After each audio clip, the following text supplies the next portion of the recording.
Top of the morning, Dan and Amy. Well, all of our heroes are back. John Heilman, one of MSNBC's finest, giving his review of Wednesday's August affair. The thing that was, to me, so striking about today was that kind of comforting sense, even with the masks, even with the distancing, even without the crowd, those shots inside Statuary Hall that we're familiar with, from every inauguration, the sight of the Clintons and the Bushes and the Obamas, the Avengers, sort of the Marvel superheroes back up there together, all in one place. Well, with their friend Joe Biden, all of them, I think, feeling like that all of them sharing that same view that a lot of Americans had, which is that, we did narrowly avert catastrophe in America, and that they were all there to kind of to buttress their buddy Joe Biden and see him in some ways as the natural and necessary corrective to what's been going on. All our heroes, the Avengers, the Bushes, the Clintons, the Obamas, all our heroes are back in charge, there to support their buddy Joe Biden, narrowly averting disaster and celebrating that great escape. Oh, the hyperbole. As somebody called into our show put it, more like the boys. The superheroes, not the Avengers. Jack Schaefer writing in Politico about media types, Beltway media types like John Heilman. Washington's Public Works Department should have built an emergency system of drainage, ditches, culverts, and tunnels to divert into the Potomac River the torrents of praise, approval, and adoration the press poured down on President Joe Biden on Inauguration Day. At one point in the early evening, citizens living in low-lying portions of the city were at risk of drowning in the flash flood of commendations that flowed during the day-long pageant. Well, that's quite the rhetorical flourish and the proper cynicism ascribed to the D.C. press corps. We also found out that Scranton Joe, Lunch Pail Joe, takes the Amtrak to and fro D.C. from Delaware. Yeah. Working man's guy. Keystone Pipeline gone. What do you have to say to those 11,000 people that are out of a gig? Here's what White House spokes being Jen Psaki had to say. No, actually, Keystone XL, the decision yesterday from the president. What would you say to those who have lost their job or will lose their job as a result of that decision? What would the message from the president and the White House be?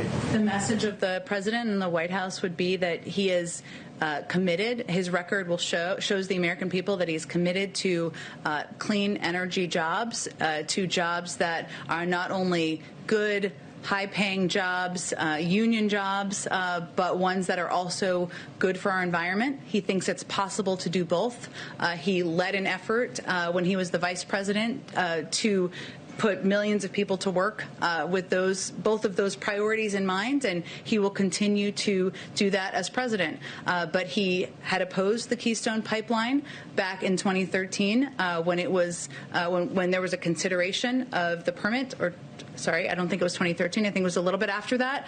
And he's been consistent in his view, and he was delivering on a promise he made to the American public during the campaign. No question, he's consistent. The short answer is those pipeline workers, go learn how to code, just like West Virginia coal miners. Oh, that's right.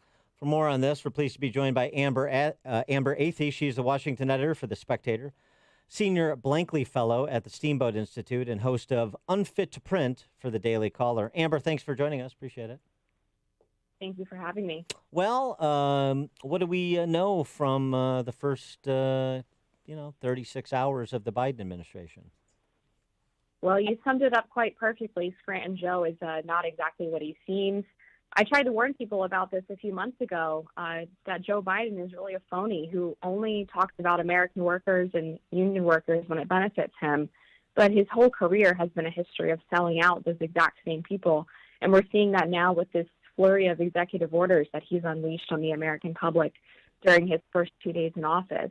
The Keystone Pipeline is one. Meanwhile, we have him rejoining these global institutions that have repeatedly taken advantage of American taxpayer dollars and American strength, like the World Health Organization and the Paris Climate Accords.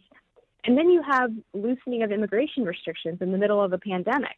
At the one time when people are desperately searching for work, Joe Biden is incentivizing the importation of cheap labor, and not to mention the fact that incentivizing illegal immigration would almost certainly lead to the spread of more communicable disease. And if his goal is to lessen the count of coronavirus deaths, you would think that he would be more interested in restricting travel. So across the board, this is a really disastrous first couple of days for the American worker. Well, Amber, what do you think he's going to do when those 11,000 people in that caravan that are heading to our southern border, what is he going to do when they get here? And some of them, by the way, are carrying fake COVID negative test results. I don't know if you heard that, but. Yeah, well, it certainly seems like he's not interested in having the same level of tough border security that that President Trump did back when he was in office, and how he dealt with these caravans, which was to bolster the number of people who were down there. Of course, he built a physical border wall. And thank God that he did, because that is one of the few physical examples of border security that can't just be undone by a Biden executive order. He would have to go and physically rip it down, which he said he's not interested in doing. But when you look at all of the policies that Trump implemented, like the Remain in Mexico policy for asylum seekers, the general revamping of the asylum process, as well as the no tolerance policy where every illegal border crosser was set for prosecution, now the illegal immigrants know that they're not going to be treated as harshly, and they expect that they're going to get easy entry into the United States. And Biden's rhetoric and his policies have incentivized that. And on the culture war front, he has nicely aligned himself very quickly with the Jacobin purgists. He and his cabinet, his Secretary of Defense to be retired Army General Lloyd Austin, saying this week that a priority in the Pentagon will be to rid racists and extremists from the ranks of the U.S. military. That is the greatest problem facing our military, is that it's full of racists and extremists. That's an interesting commentary on the U.S. military. And on the identitarian side, well, that's also identitarian politics, but on the gender portion of the identitarian side, Biden signed a pro-trans EO executive order that allows men to compete in women's sports. That's exactly right. And this is why the Georgia Senate races, the runoffs, were so important, because if these types of changes get codified into law, we will never see truth again in this country. The idea that a biologically born male can claim to be a female and then compete in women's sport is unbelievable. There's a story out of Connecticut where a young woman was set to be a state champion in track and field until two biological men joined the sport and routinely won every race, setting her in third place. And there's stories like that across the country of what happens when men are allowed to compete in women's sports. And it really will lead to the destruction of women's sports, which is so anti-feminist, it's unbelievable, because the whole purpose of Title IX was to give women their own space with which to compete with one another on a fair level. And Biden is seeking to undo that entirely. But not only that, denying female athletes fair competition in sports, but also shared intimate spaces. Men who say, maybe for a day I feel like a woman, they can freely use the locker room or the girls' bathroom. Right, exactly. And then he has Rachel Levine from Pennsylvania, who is a man who thinks that she's a woman, leading up an important part of the HHS. It's really rather unbelievable. Yeah, well, it's unbelievable because she allegedly, and people in Pennsylvania, even Democrats, she allegedly took her mom out of a nursing home, or she took her mom out of a nursing home, and then put COVID-infected patients back into that nursing home. He took his mom into a hotel for a while. Yes, basically Andrew Cuomo Jr. in Pennsylvania. And I'm pretty sure that's confirmed that she did that, took her mom out of the nursing home and then put COVID patients back in. No, I can't wait to be lectured about science from someone who doesn't believe in chromosomal science. That's going to be very interesting. How conservatives should react? Get your perspective on this piece in Am Greatness by a contributor there named Louis Morano. He says of conservatives that for those who dream of revolution or restoration in response to some of these onslaughts that we're describing, and we haven't even talked about big tech, he said, for those who are serious, keep quiet. Tough talk is cheap. It might make you feel better, but the cost will be high if things get real.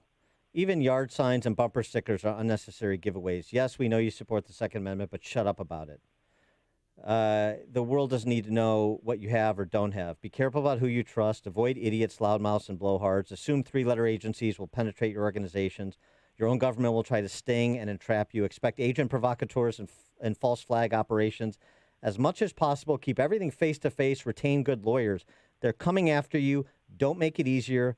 We'll get through this somehow. We have no choice. It's sort of like intellectual doomsday prepping. And, is that a little bit overly paranoid for you, or is that about right? Just keep quiet and do the work of coming up with alternative social media platforms, alternative voices, and work product in the arts and entertainment industries, and do some of the infrastructure building that conservatives haven't done over the last several generations. Well, I don't know that it's overly paranoid, but I'm not sure how effective it would be, because if you're a person who is inclined to share your conservative beliefs, if you're really passionate about them, that could provide a very good sense of encouragement for people who are a little bit more shy. And as we do enter this period where it seems like conservative views and living as a conservative is penalized in either legally or culturally, then one of the most important things is going to be brave patriots standing up and bringing people who are a little bit more afraid along with them. If we all shut up and don't do anything about it, then unfortunately you're going to have a really hard time winning elections, because people are going to be too scared to even go out and vote. She is Amber Athey, Washington editor for The Spectator, senior Blankley Fellow at the Steamboat Institute, and host of Unfit to Print for the Daily Caller. Amber, thanks for joining us again. Appreciate it. Thank you for having me. Good morning. Thank you. And she joined us on our turnkey.pro answer line. The stories you need to know to start your day. This is Chicago's Morning Answer on AM 560. The Answer. Balance of Nature's fruits and vegetables in a capsule, changing the world one life at a time. It's really fantastic. I'm pretty active sports-wise, and no muscle strains. I get up in the morning, no stiff back.